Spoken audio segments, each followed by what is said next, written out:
So someone's lost that. Not to everyone's taste. I think it's by a well-known artist as well. Hang on, there you go. Kiddie must be heartbroken to have lost that. If it was a kiddie. This stuff there, is that? Yeah, I've loaded 2 cages ready. The lost property items are kept for 3 months. And if they're not claimed, they're sent to auction. See ya, OK, cheers. 4 times a year, Gatwick dispatches its lost property to an auction house in Bristol. £20? 20? Auctioneer Graham Cockle has sold an impressive range of items that once belonged to passengers. The hot items now are the iPads. They're expensive, but they're still getting lost on the airplane. Right, we're moving on to the airport now. Here, the first load here through from Gatwick. It's a quantity of assorted umbrellas, walking sticks and walking aids. £20, 20, 25. The auction attracts a combination of bargain hunters and full-time traders looking to turn a profit. 8 bags of assorted clothing. 8 bags of assorted clothing. £30. The Bristol auction house receives a flat fee for their services, and the rest of the proceeds are divided between the excess baggage company and Gatwick. 35, 40, selling them in the room at £40.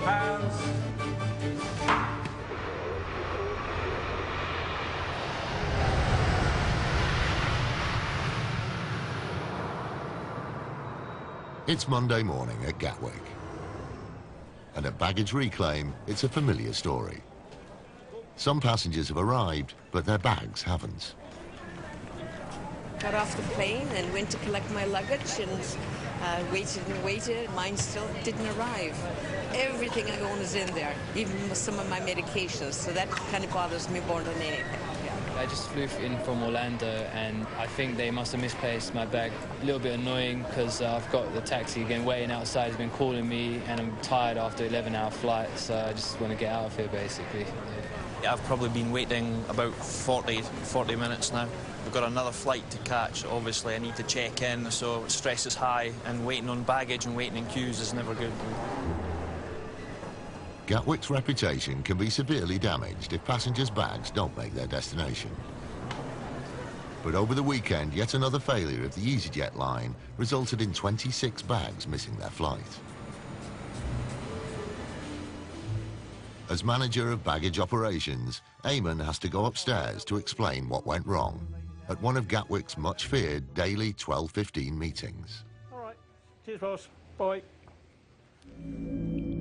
Since the change of ownership in 2009, there's been a new culture of accountability at Gatwick. Over 300 members of staff have left the business.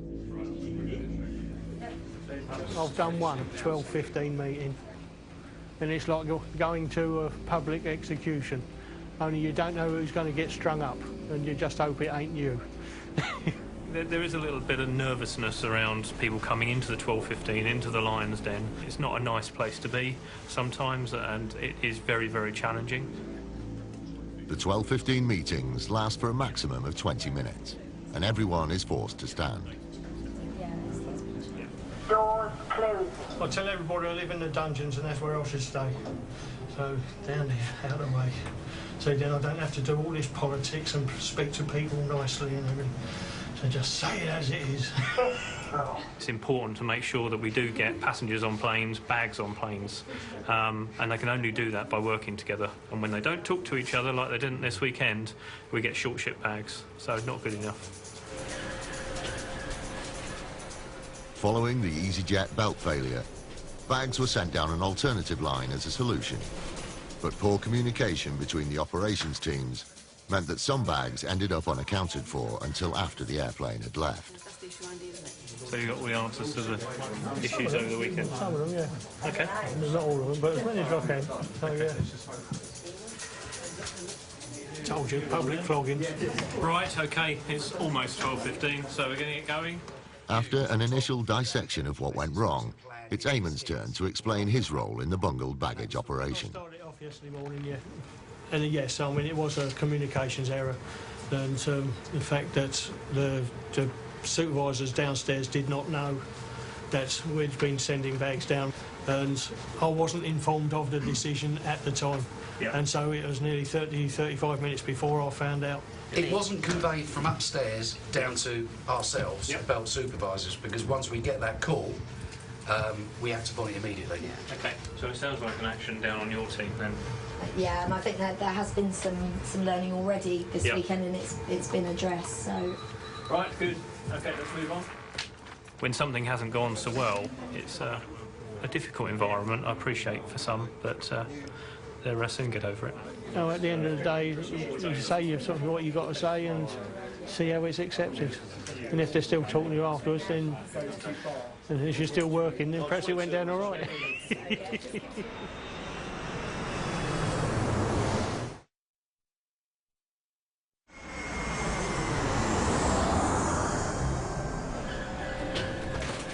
It's another busy day at Gatwick, and down beneath passengers' feet, baggage belt engineers Stevie and Mark are at work in the area they call the dungeon. Clearing out rubbish. It's very glamorous. I'm too tall for things like that. That's for little people. I'm just victimised a bit some more. Yeah, it's just plenty of straps that never make it anywhere.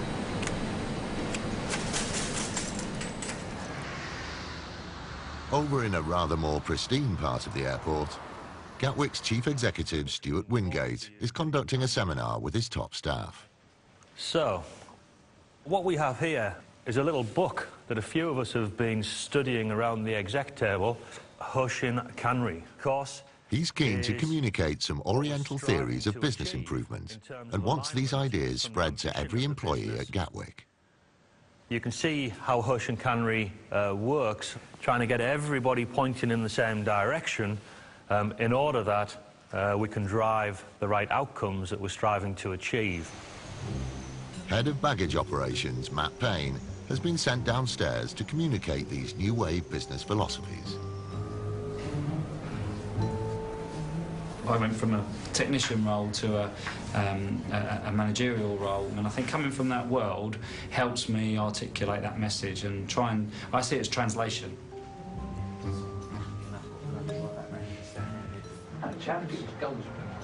How are we all doing? Okay, so there was a leadership session held with a number of senior managers within Gatwick, and it's important for us that we translate that for you guys in your day-to-day jobs. I think it was about 30 or 40 slides, so you'll be pleased to know I've chopped it down. Now, there was a lot of information in these slides about Hoshin Kanri, and it's pretty straightforward in the scheme of things. So this is all about aligning the organisation to one ambition with a number of strategic priorities. So my manager creates an inspiring vision, and I'm clear as to where I can fit in it. So my line manager sets the pace, and I'm energised to follow. And then there's, you know, five-fold work streams that support each business strategy, and so it cascades down. After the briefing, Stevie and Mark appear overwhelmed by what they've just heard. I thought it was awesome. No, That's almost sincere. No, it's very good. I'm motivated now. Or was I choking, one or the other? You should be like that. no, I think they're just trying to make it more so it's not us and them, to be honest. I think they're trying to get us to buy into the stuff that comes from the top so that we're all singing from the same sheet.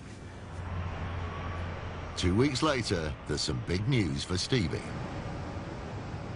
He's recently applied for promotion to managerial level.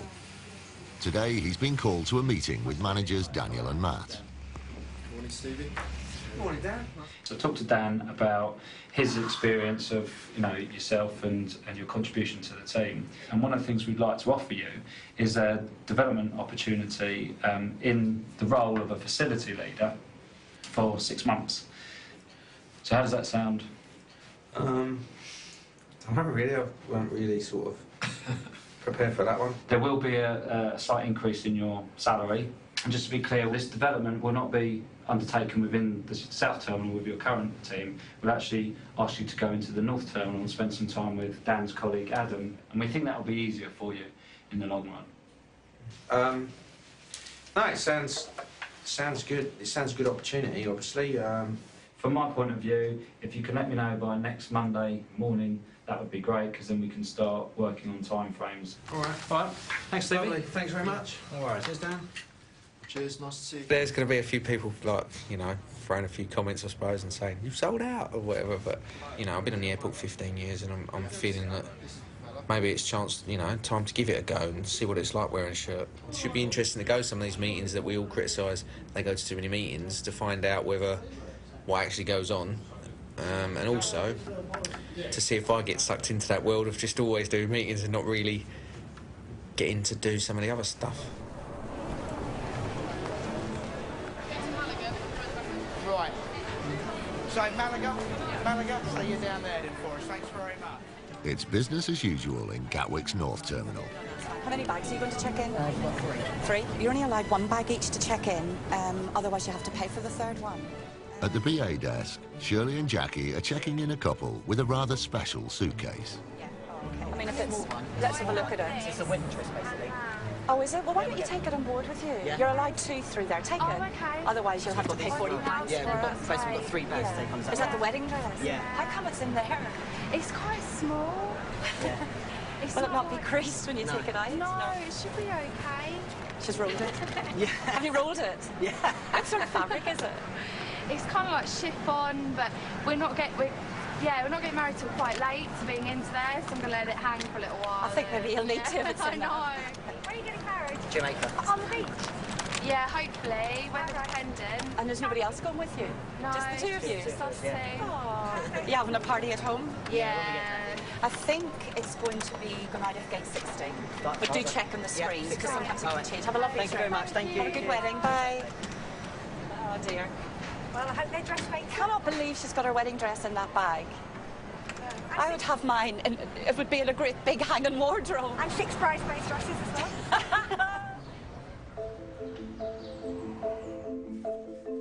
It's Stevie's first day in his new job as facility leader of North Terminal Baggage, and time to say goodbye to the blue collar and overalls.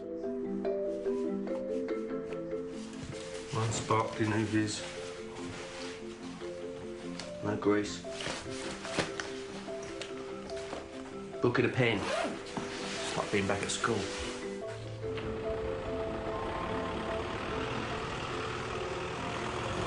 Don't know what to expect, don't know what I'm doing. Don't know why I'm doing it. Got to do these things, I suppose, haven't you? Got to have a go. It'd be a bit boring in life if you didn't try anything, so I'm looking forward to Friday. It's only Monday. 8 a.m, and Stevie is finding his way through the unfamiliar territory of the North Terminal.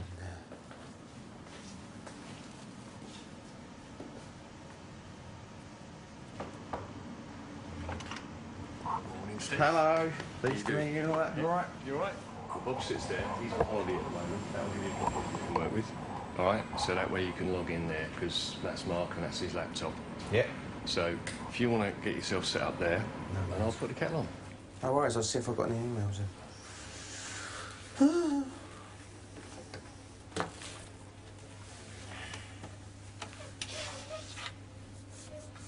Right. Let's log on.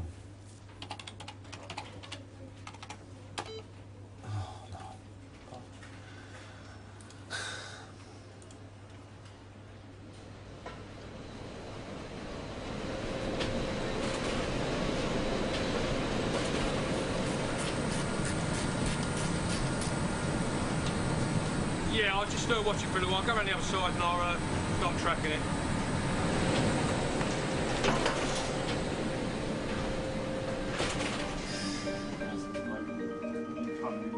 Upstairs, Eamon is getting a glimpse at the first signs of Gatwick's ambitious plans for the future, in the form of a brand new control room. Previously, after a fault, baggage lines could only be restarted manually on site. Now the £600,000 facility means it can all be done remotely at the touch of a button. But for Eamon, the new technology is not necessarily a good thing.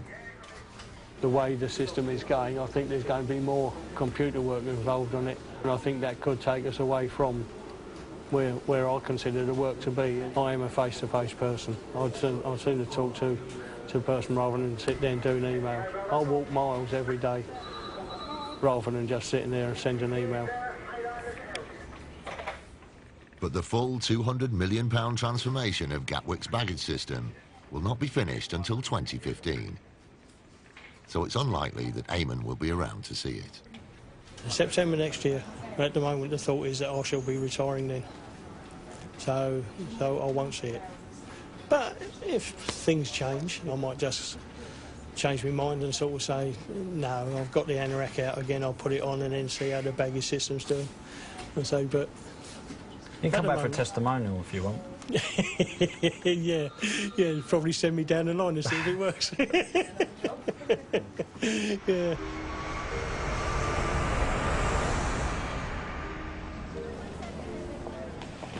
There's been another weekend of baggage belt issues at Gatwick. But now, instead of fixing machines, Steve is adjusting to his new role, compiling a written report on the problems. It looks like the initial fault was at 11:55, electronics were there at 12:25, and it was back in at 12:28. But in the meantime, obviously, with the die back and everything else, the MBO sorted out about getting the bags down the stairs and stuff. OK, cool, thanks. Andy? Yep, Saturday morning, 1:35. Today is Stevie's birthday, so he's heading back to the South Terminal to see his old workmates.